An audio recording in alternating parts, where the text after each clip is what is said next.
dude. I'm starting the show. The show is now this one. It's okay. It's finally here. The culture war in me. Yes. Now, Joey doesn't like this one, but I am going to do Hollywood Once a Symbol. You know, Hollywood, once a proud symbol of pro-American ideals and noble storytelling, has undergone a stark transformation. What was once a hub celebrating rugged individualism, family values, and the American spirit has been overtaken by culturally captured progressives. These ideologues aren't satisfied with merely eroding traditional American values. They appear determined to dismantle the foundations of Western civilization itself. These individuals are master manipulators and controllers, a fact that becomes clear when you examine modern Hollywood output.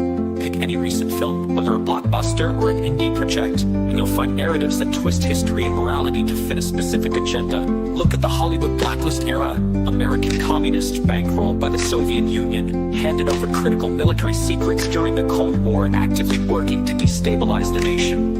Yet today, these betrayers are portrayed as innocent victims, their actions glossed over by a sympathetic cultural elite.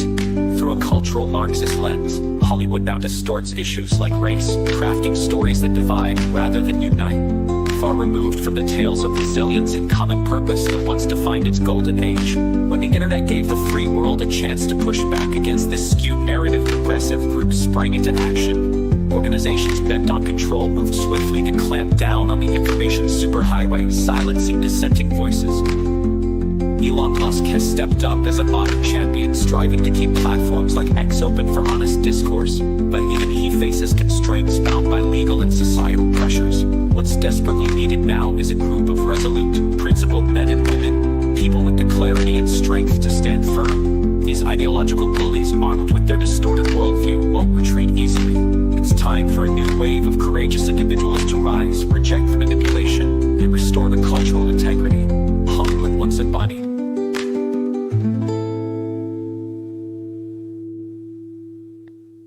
Yep, still snoring. Snoring all you want. Now, I am involved a little bit too hard in the old culture war, calling people scumbags and dirtbags. What good does it do? I could say it makes me feel better, and it does. Just like those sugar-free candies, I bet. Yeah, they're. You know what? It's all an illusion. No. What happens after eating sugar-free candies is not an illusion. It's really happened. Yes. Sorry, hold on one moment. I've got a call. Mirnan is on the line. But, yeah, it makes me feel good. And basically, arguing with these buffoons on Twitter releases something in me. And it's not good. It's not healthy. But I do it anyway. And it's kind of like when I used to drink 2 liters of diet soda. It was 2 liters of diet soda. Yes, you did. I can confirm that. I used to see those 2-liter bottles all over your floor. Yeah. Yeah, I would drink 2-liter bottles of 7-Up, diet 7-Up. And yeah, it did not lower my blood sugar in any way. And now I'm off that stuff. I drink a lot of water. I drink iced tea, and I can fast for a day. I cannot fast yet for 2. I'm still working on that. And I think I will be able to start fasting 2 days in a row.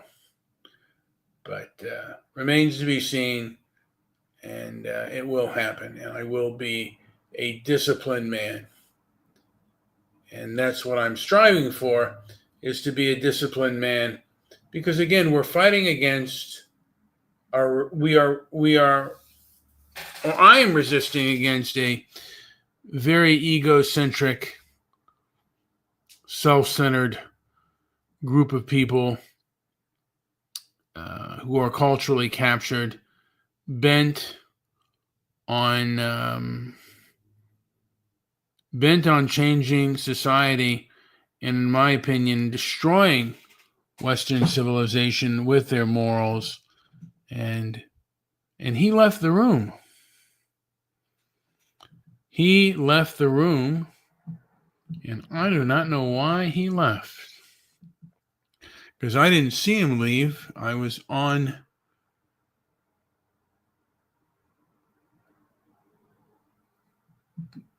Twitter, so I didn't see him leave. So I'm going to play a quick song, and then, because I want to find out what happened to my partner. This is why I fast. Breathe in and breathe out. Today I fast, not just as a personal act, but as a stand against a culture being overrun by egocentric parasites. These predators feed on our weaknesses, masking their selfishness with empty ideals while eroding the foundations of our world. I fast to forge my resolve, to harden my spirit against their temptations and threats, their spite, their viciousness. It crumbles before the iron will and unwavering determination I build through this sacrifice. The devil could heap a banquet in my path, but I'd walk past it, for man does not live by bread alone, but by the truth that pierces their illusions. The progressive left, armed with their tangle of lies, seeks to tear down Western values, liberty, heritage, integrity, while cloaking their assault in the garb of progress. Sometimes they even hijack patriotic Western rhetoric, a sly ruse to blind you to their real aim. Don't fall for it. Whether they're consumed by Trump derangement syndrome or Musk derangement syndrome, these people aren't guided by reason. Hypocrisy runs through them like a vein of rot, yet their cunning as con artists adept at concealing their motives. They'll enlist others, people who talk and dress like conservatives, to peddle their cause, turning them into tools of betrayal. These are the wolves in sheep's clothing we've been warned about, polished on the surface but feral beneath. Today, I see the trap they set. Egocentric monsters like these always blend truth into their lies. It's their trick, a fog to disorient you. They'll dangle a shred of honesty to lure you in and bind you to their schemes. But I fast to rise above the haze. Hunger clears my vision, strips away their noise, and roots me in what's real. Let them plot and growl, my resolve stands like stone. They can't sway me with their tainted offerings or break me with their empty bluster. This is my defiance, my armor, my declaration that their dominion stops when my will takes hold. Yes. When my will takes hold. And there are a lot of people out there, including myself, that do not have the proper will to resist. Yes. Not enough yet. And win or lose. Mirnan. Mirnan. Yes. So, I found out that did my taxes today, and I have to pay a little more than I usually thought. And I am just striving to kind of wake up. I'm a little bit tired, so the show may end a little sooner than normal because I'm feeling tired. But how do I properly resist the culture war? Things are changing, and things really changed during 2020. Things were starting to change right after Trump got in the White House. The far left went berserk. They started the cancel culture, and they started their control of social media.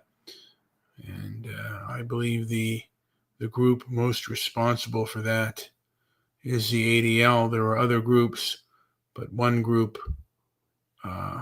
as far as my investigation goes, was premier in allowing that to happen. And a lot of people ignore that. I don't know why. Perhaps they have power to do harm, and people are afraid to expose them for who they are. And braveness is needed if you're going to win. But also, the American dream, owning a home and owning a property, at least where I live in Southern California, is no longer available for the average working man and woman. Go ahead. All right. What are you so angry about?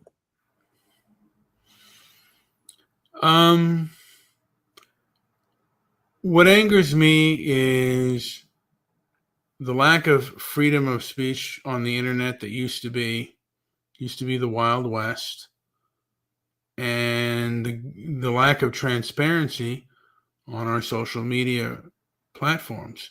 I know that they are a private company and they can do what they want, but in my opinion, there have been nonprofits, progressive nonprofits, that basically took this over, and they took over much of the establishment. And my biggest problem, by the way, is not with the left, it's with other people who see what the left is doing. And It sounds like you're having a Biden moment. I didn't want to say that. a Biden, well, maybe, I am tired, but I'm not necessarily having a Biden moment. I'm just seeing, things as they are, and this is kind of just me mapping out my strategy and mapping out my feelings, because not too many people listen to this show.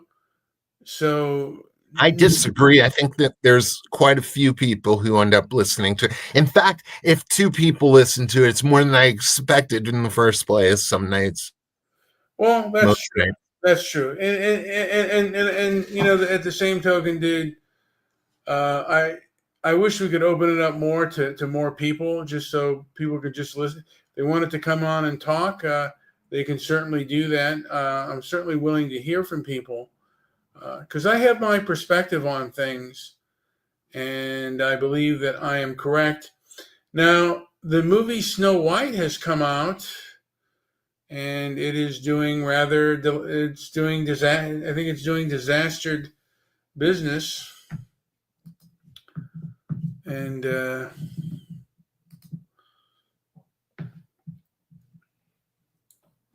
I think the film industry itself is listening too much to activists. The same thing with politicians. They're listening too much to activists and not to rational people. Is that your dog in the background? My dog is digging. It's all right. Dig. I miss having a dog. Now, Joey, would you be happy without dogs? Like, if all your dogs died, do you think you'll get another one, or you'd be happy just being all by your lonesome? I've said it before. This might be my last go at dogs. I don't know about that. I don't know. Ask me again another. My dogs are aging, and that's always a very difficult thing. And I have a weird mix because I have a very young dog who keeps the oldest like very, very active, more active than he should. So he keeps getting injured.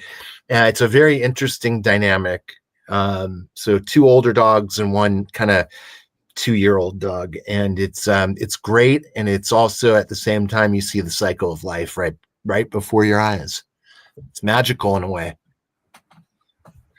Magical. With regards to my anger, and I go online, I guess, looking for a rage fix for people that I think are arrogant, myopic, and stupid. And I engage in battle with them, striving to give them a taste of their own medicine, just because I find their hypocrisy to be abusive and vile. And my main goal would be to just rattle their cage and tell them what a low-life scumbag I think that they are. And it probably doesn't do me any good. Yeah. You know what, Joey? What? Why don't you come on, Mirnan, why don't you, hold on. Why don't you click on our link and come on the screen instead of going here? You come in horrible here. Okay, where's the link? Let me give you a link, Mirny. Let me see here. Let me first of all get the link up. Doop. Invite.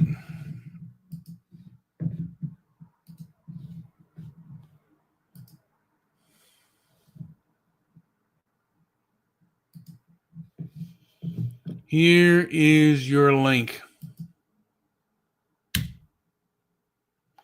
I sent you a link, Mirny. Have you done Now, that?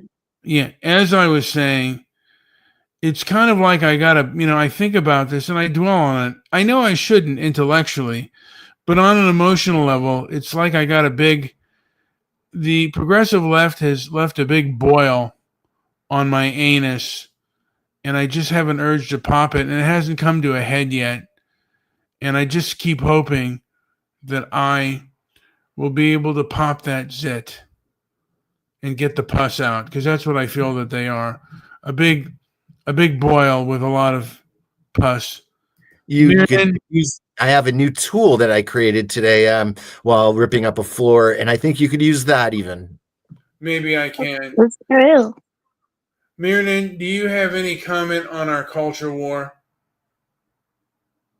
Yeah, fuck them assholes. You're right. Like, fuck them. We need free speech back. We sure do.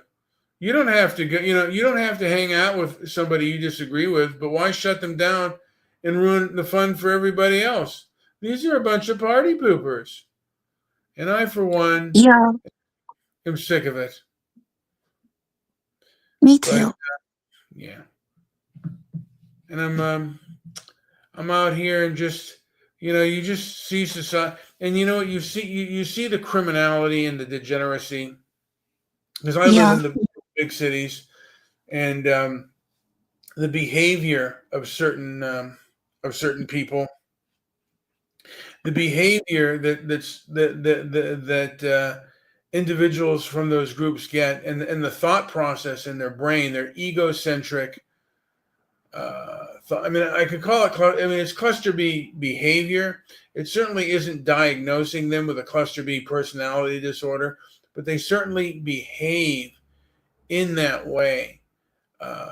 They believe in their victimhood mentality, and they believe that I am that I am the victim. I often feel that people are casting me.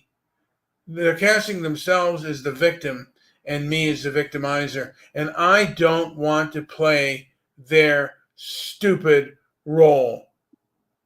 And I see the progressive left promoting this ideology of victim, of victimhood, of victim and victimizer, and casting the roles already handmade. And how is that manifesting in real life? It manifests itself in different ways. I mean, it certainly manifested itself in the 2020 riots. It manifests itself if you get into an altercation with somebody and they film you and they are part of the protected class, you could get in trouble economically. So it does manifest itself. And again, we have to change our words. We used to call people homeless. Now they're called unhoused. And the people who have weaponized offense are winning, and they shouldn't. They are a drain on our cultural norms. And again, I see one group is the main group, and they could be stopped. By the way, that word has not been mainstreamed by any man. I've never heard that word, and our place is completely littered with homeless. Well, you don't work. Again, if you worked in certain departments, you would see. But no, I get it. I get it. It's not mainstream, but I can see how that will spread through the communities pretty quickly. The progressive left have. They have conquered. I mean, they have conquested, and during 2020, they have really showed their conquest through in many different ways, whether it's our churches having pride flags, and again, or whether it's whether how they frame stories, how they frame narratives, and not just in America. I believe throughout the Western world, these putrid people have taken over. Churches with the flag are especially egregious because of the fact that they are absolutely excluding people when they include certain people. So I agree with that, but that's kind of I think that's still kind of, well, it's local enough. There is, and again, these things were not up for discussion or debate. They just did it. And again, I guess these people are involved so they can get, and if you speak out against them, they will try to crush you. Joey, do you have anything to add? Because I'm going to play another little monologue. If anyone has anything to say before I play that monologue, and I might end the show rather early. I've heard of these things. I'm curious if this has impacted your life specifically, maybe after this song. Well, you know what? I'll draw that up.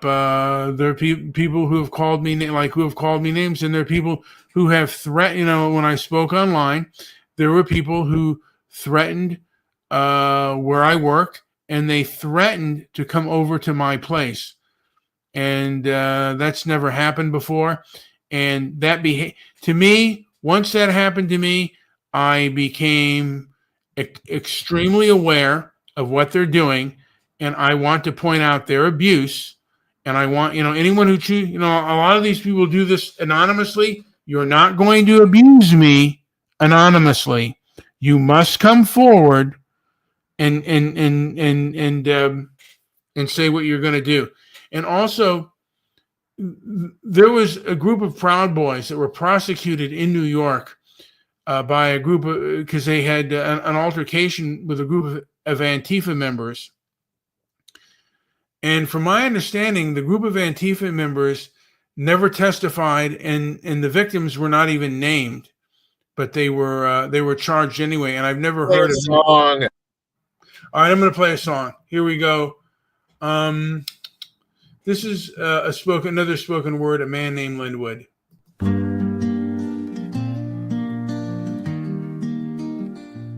A man named Linwood, a fervent follower of Neely Fuller Jr., a man who staked his life on the belief that white supremacy is the hidden engine of the world Linwood devours.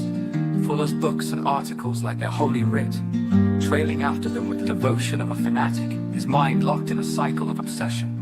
But here's the catch, this isn't some noble pursuit of wisdom, it's a trap, a mental spiral where resentment festers, chaining the spirit to a story that distorts reality. Look closer, and the gulf between Neely Fuller Jr. and Linwood snaps into focus, as clear as a photograph split down the middle. Fuller's a lean, weathered figure, shaped by the Great Depression, a time when people ate from garbage cans, hunted rabbits, or went to bed with hunger clawing at their insides. A struggle in its rawest form, a fight for survival that leaves no room for pretense. Linwood, though, he's bloated, a child of excess, probably raised in a cushioned world where scarcity's just a word. One man was tempered by poverty's sharp edge, the other's drowning in gluttony, his battle self-made and inward. It's a stark divide. One's hardship was real, physical, a test of endurance. The other's is a mirage, a war waged against shadows of his own making.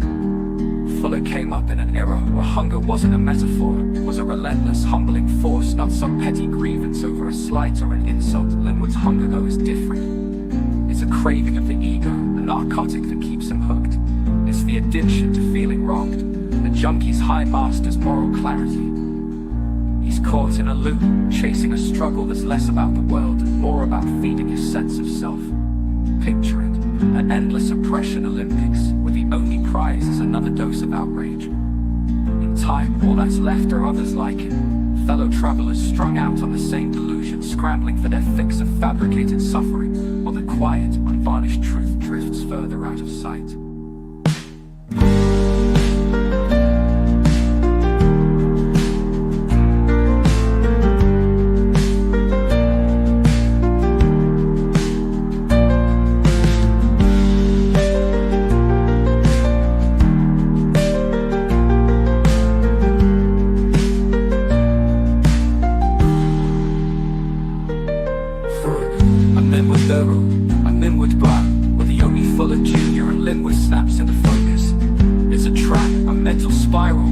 resentment festers, chaining the spirit to a story that distorts reality.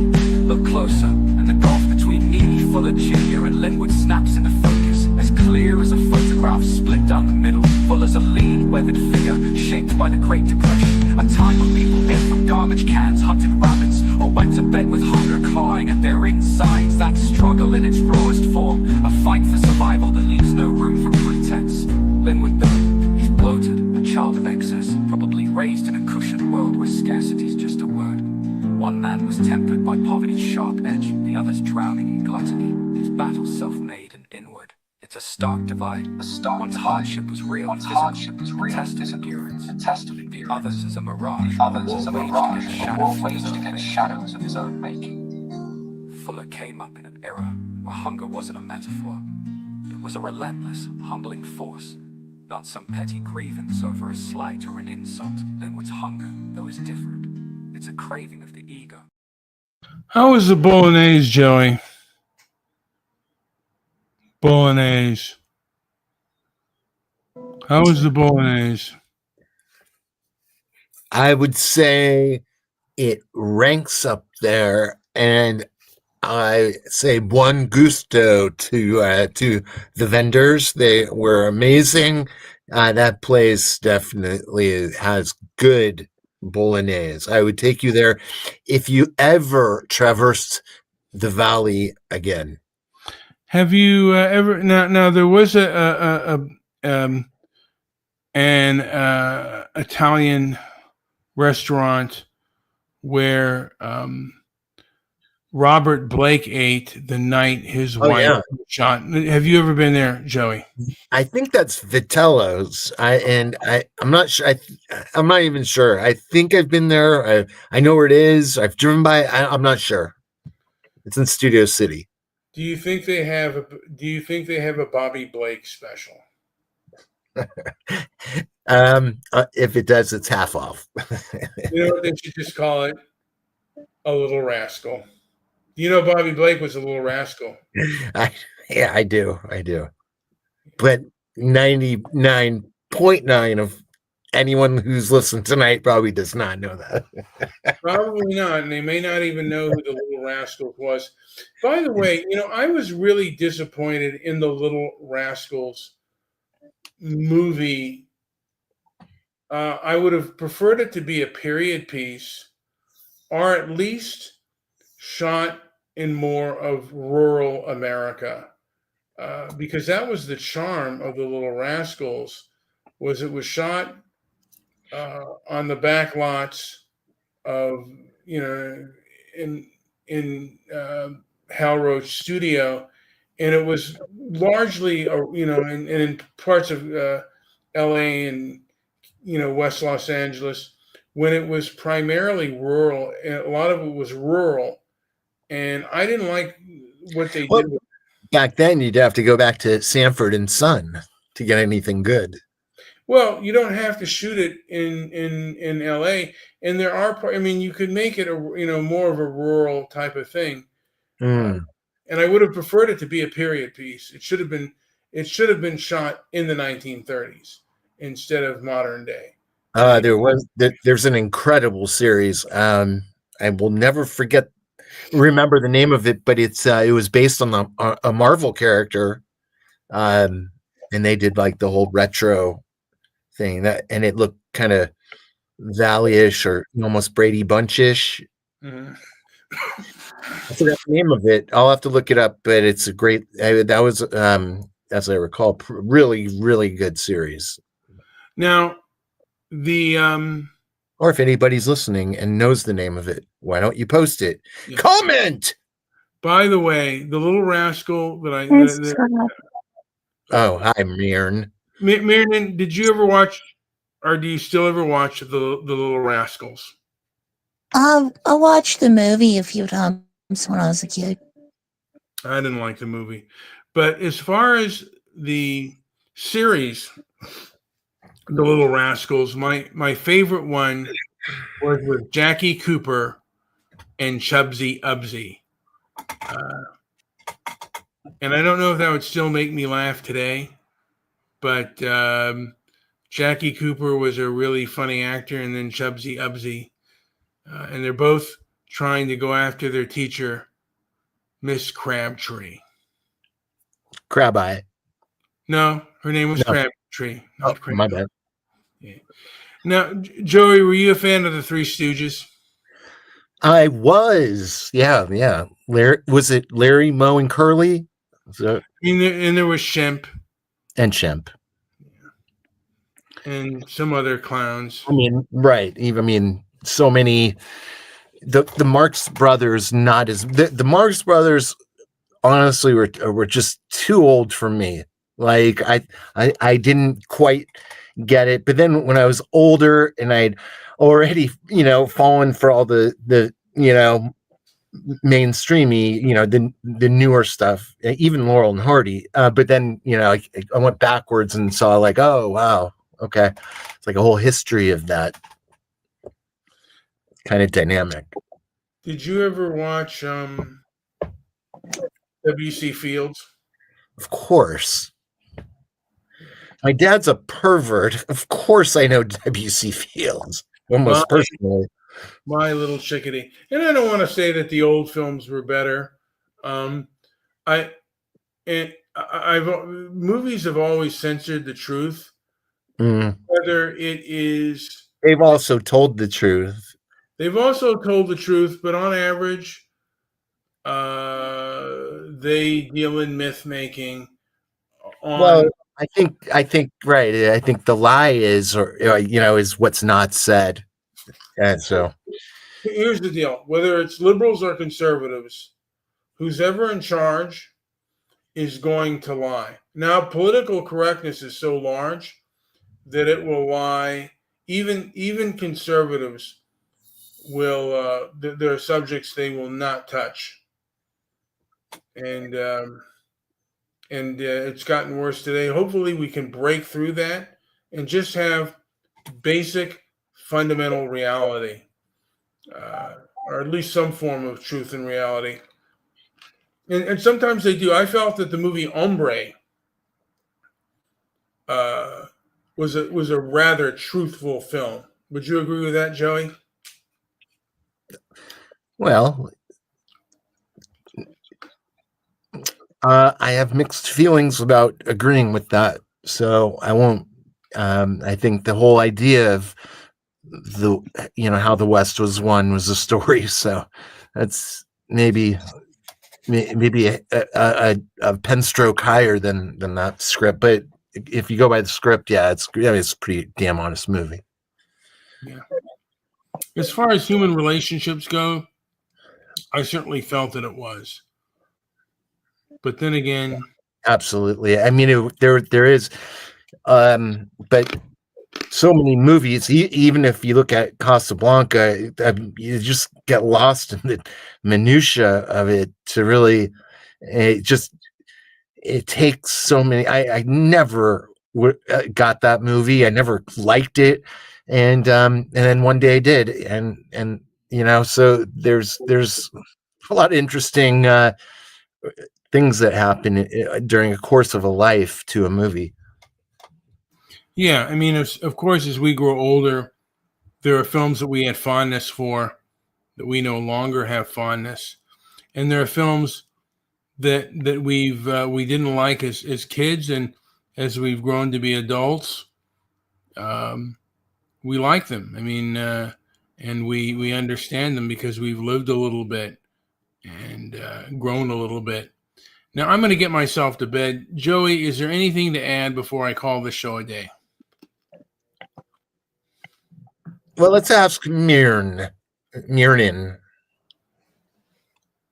Me? Yeah, go ahead.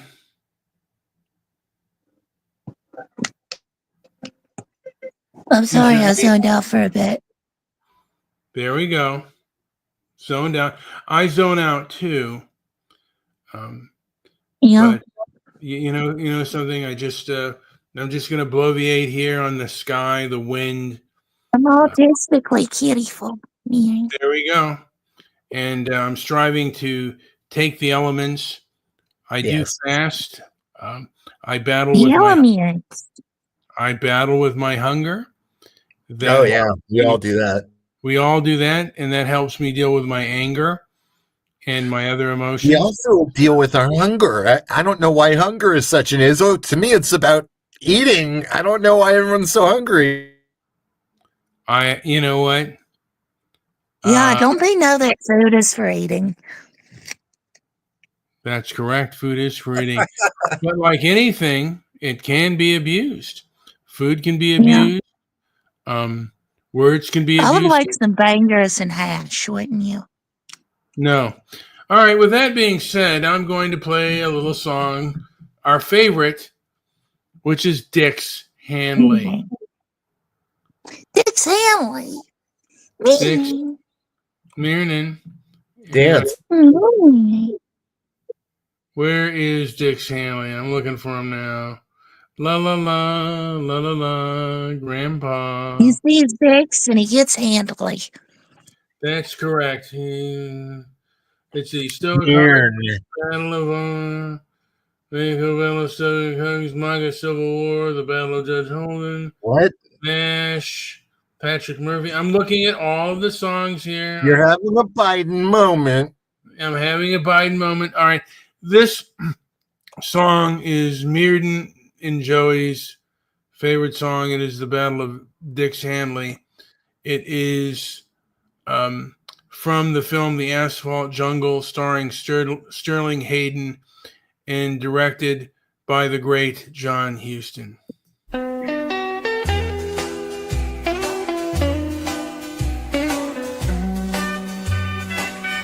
In a dusty old town where the sun don't set, lived a man named Dix, full of dreams unmet, with a heart full of hustle and a past so wild. He played his cards close like a lonesome child, a hand always gripping, never one to fold. Dix Handley sought fortune more precious than gold. In the asphalt jungle where shadows did creep, he planned his one score before he'd find sleep. Oh, Dix knew the stakes, danced with danger's thrill, with a dream in his heart and ironclad will. Just one more heist, then he'd be free, in the heart of the city where he aimed to be. He gathered his crew, in a smoky room, with eyes on a prize that would seal his doom. A plan so tight, not a detail amiss, but the jungle's claws gripped through the mist. My hand's so tight. Right there. The night fell hard, and the city stood still. Dix moved in the shadows, chasing the thrill. A bag full of riches, so close in his hand, but freedom slips away like grains of sand. Oh, Dix knew the stakes, danced with danger's thrill, with a dream in his heart and ironclad will. Just one more heist, then he'd be free. In the heart of the city,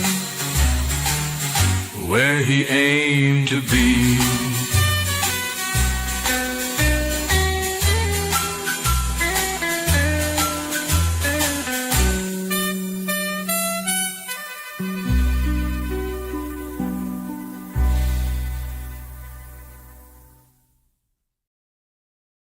Any last words? That He was such a got all great family tune, with dude. the wieners. Yeah, Wow. here we go. Wow. That is a great tune. And that has some legs. Just one more I like line. the part about his tight grip on the shaft. And his hands, I got.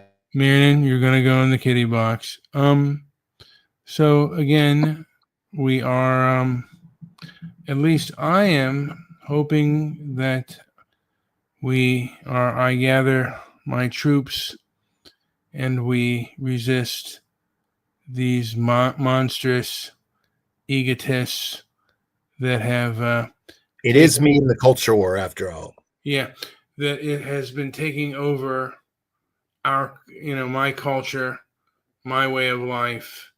And I think there are lots of people that think like me and are disgusted by these group of midwits. And I wish you all the best. Guys, if you can, like, subscribe, and leave a comment down below. Thank you for listening.